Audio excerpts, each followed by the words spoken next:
Magandang araw Pilipinas, narito po ang latest Weather Today forecast. Narito ang update ukol sa minomonitor natin na si Bagyong Verbena. Patuloy pa rin po nitong binabaybay yung karagatan patungo dito sa area ng Caraga Region. Huli pong namataan yung sentro nito sa layong 205 kilometers east-southeast ng Surigao City, Surigao del Norte. Taglay pa rin ito yung lakas ng hangin na 45 kilometers per hour malapit sa sentro at pagbugso na umaabot sa 55 kilometers per hour. Pakanluran po yung pagkilos nito sa bilis na 15 kilometers per hour and may kita natin dito sa ating satellite animation na bagamat yung sentro nito ay nandito pa sa karagatan, yung rain bands po nito ay nakaka-apekto na sa malaking bahagi ng Visayas, maging sa areas din ng Mindanao at sa may southern portion ng Southern Luzon. So expect po natin ngayon maging bukas makakaranas po tayo ng mga malalakas na pagulan na dala ni Bagyong Verbena and meron din po mga bugso ng mga malalakas na hangin lalong-lalo na dun sa areas malapit sa center track nito. And bukod din po dito kay Bagyong Verbena, itong shear line na nakakaapekto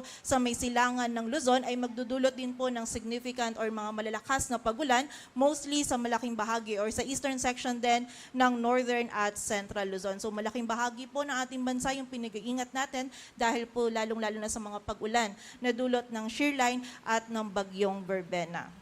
At ayon nga po dito sa ating latest forecast track analysis, generally magiging west-northwestward yung pagkilos ni Bagyong Verbena. Ngayon po, nasa karagatan pa yung sentro nito but anytime this afternoon or evening ay magla-landfall ito dito sa area ng Caraga. And then, today until tomorrow ay tatahakin naman po nito itong central portion ng ating bansa or dito sa area ng Visayas patungo dito sa bahagi ng northern Palawan. During the passage po nito ni Bagyong Verbena dito sa bahagi ng northeastern Mindanao and Visayas, nakikita natin ma-maintain nito yung intensity nito o yung category nito as a tropical depression.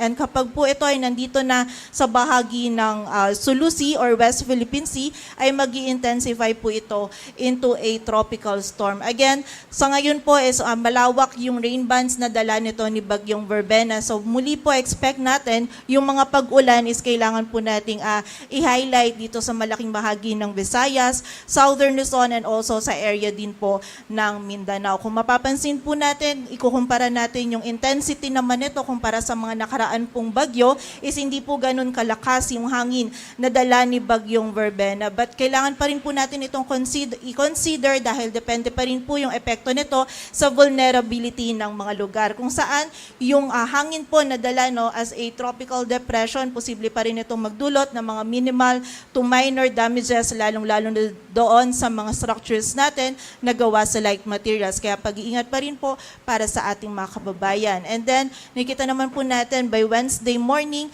ay nandito na si Bagyong Verbena sa may West Philippine Sea.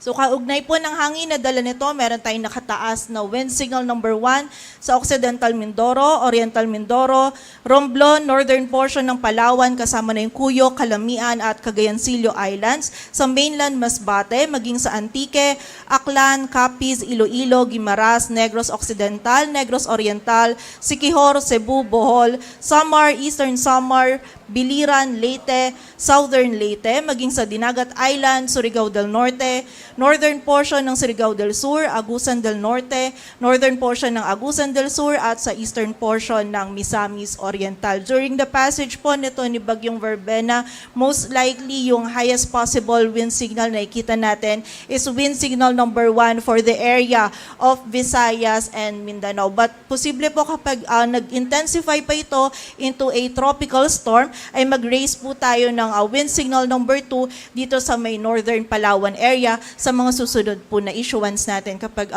natuloy or nag-intensify pa ito. And bukod po dito, makakaranas din ng mga bugso ng mga malalakas na hangin, yung bahagi po ng Luzon, Visayas, Surigao del Sur, Misamis Oriental, Misamis Occidental, at Zamboanga del Norte. And magpapatuloy po yung bugso ng mga malalakas na hangin nito hanggang bukas and by Wednesday. So bukod po dun sa mga areas natin under wind signals, due to amihan yung areas din po ng Luzon, makakaranas din po sila ng mga bugso ng mga malalakas na hangin.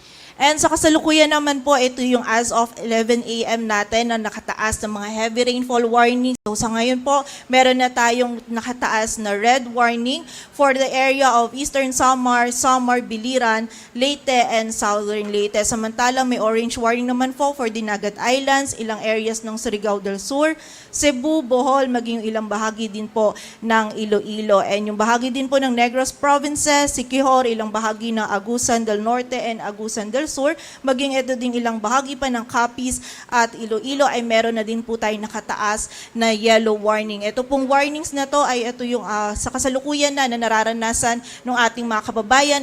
Para naman po sa mga pagulan, ito naman yung ating heavy rainfall outlook. Ito yung 24-hour duration na posible po nating maranasan na dala po ng mga pag-ulan. So today to tomorrow noon, posible po yung 100 to 200 millimeters of rainfall na dala ni Bagyong Verbena dito sa bahagi ng Eastern Visayas, maging sa Albay, Sorsogon, Masbate, maging sa Cebu, Bohol, Negros Occidental, sa Capiz, Iloilo, maging sa bahagi din ng Dinagat Islands, Surigao del Norte, dito din sa area ng Agusan, dito rin sa area ng Surigao del Sur. Samantala, for the rest of Visayas naman, maging dito din sa bahagi ng Camarines Norte, Camarines Sur, Catanduanes, dito sa bahagi ng Romblon, Occidental Mindoro, Palawan, maging sa Misamis Occidental, Misamis Oriental, Agusan del Norte, Agusan del Sur, Lanao del Norte at Bukidnon, posible naman po yung 50 to 100 millimeters of rainfall.